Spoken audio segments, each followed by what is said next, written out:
In early March 2026, a quiet field on Cleveland's east side became the center of one of the most disturbing criminal investigations in recent memory.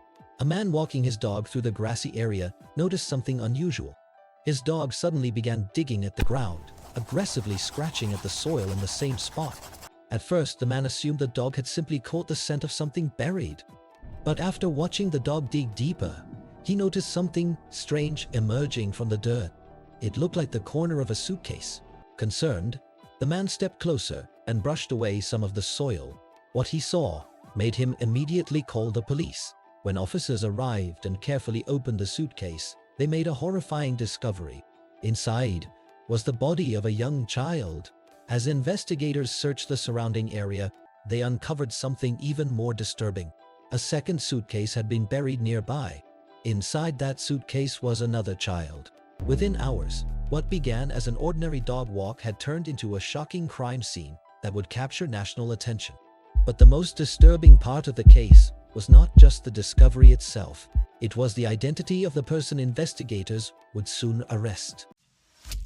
The bodies were discovered on March 2, 2026, near Saranac Playground on Cleveland's east side. The field sits close to Ginn Academy, an all-boys public high school, in a residential neighborhood surrounded by homes and small streets. According to police reports, the suitcases had been buried in shallow graves in a grassy area along the edge of the playground. Investigators later confirmed that the two suitcases were buried approximately 25 feet apart. The discovery shocked even experienced investigators. Cases involving children are among the most difficult and emotionally challenging for detectives to investigate.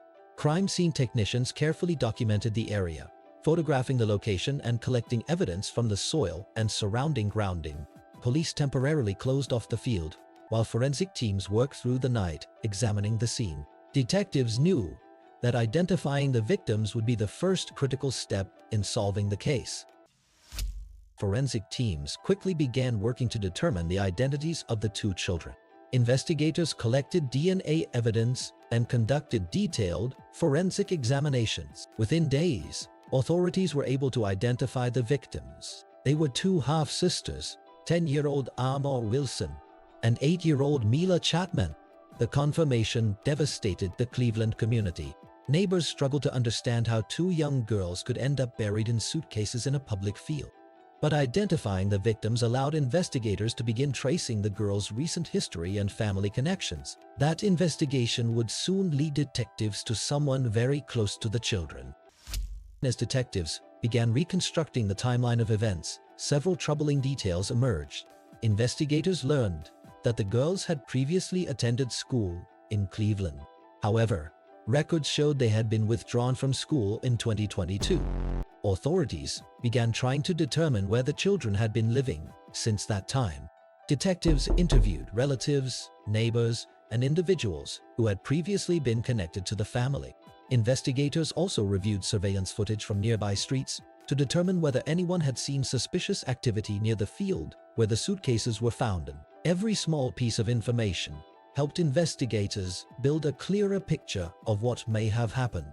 But as detectives followed the evidence, the investigation began pointing towards someone extremely close to the victims.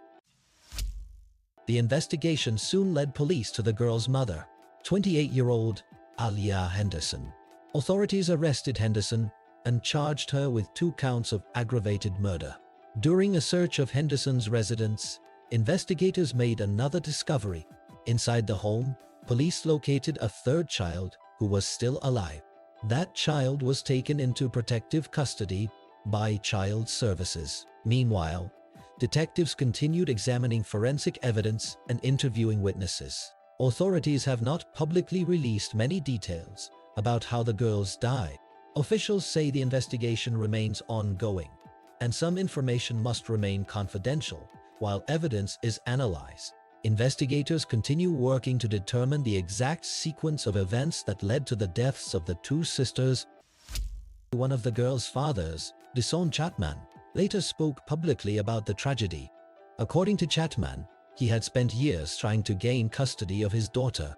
He said he had not seen her for nearly 5 years. Chatman explained that he had repeatedly attempted to locate his daughter through the court system, and through Child Protective Services.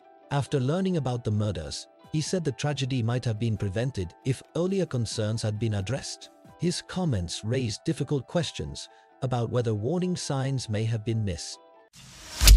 News of the case spread quickly throughout Cleveland and across the country. Residents were stunned that such a tragic crime had taken place in a quiet neighborhood near schools and playgrounds. Community members gathered to hold vigils in memory of the two girls. City leaders and law enforcement officials described the case as heartbreaking.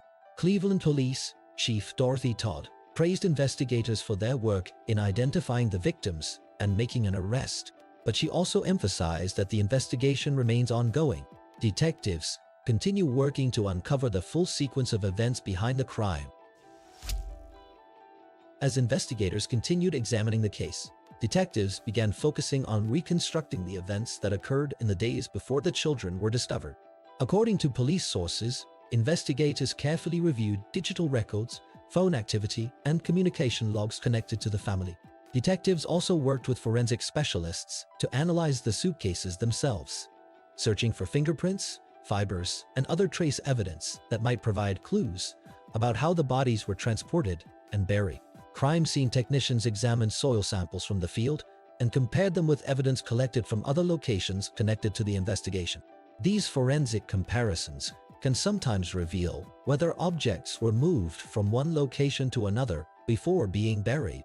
Meanwhile, detectives interviewed neighbors and individuals who had previously interacted with the family. Investigators wanted to understand the environment the children had been living in and whether anyone had noticed warning signs before the tragedy occurred.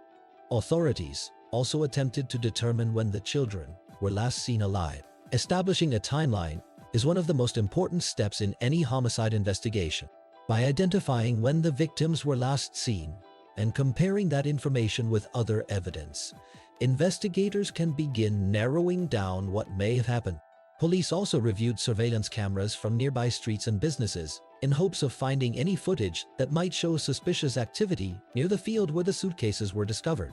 Even a single piece of video footage can sometimes provide critical clues. While many details of the investigation have not been released publicly, detectives say the case remains active. Evidence continues to be analyzed as investigators work to understand exactly how the crime unfolded. The Cleveland Suitcase Murders quickly became one of the most disturbing criminal cases in recent American headlines. Two young girls lost their lives in a tragedy that shocked an entire community. Although a suspect has been arrested, investigators say the work is far from over. Detectives continue examining forensic evidence and interviewing witnesses to determine exactly what happened. Many questions still remain unanswered. How did the situation escalate to such a horrific outcome? And could the tragedy have been prevented? For the families, the investigators, and the city of Cleveland, the goal remains the same: to uncover the full truth behind what happened to Amor Wilson and Mila Chatman, and to ensure that justice is ultimately served.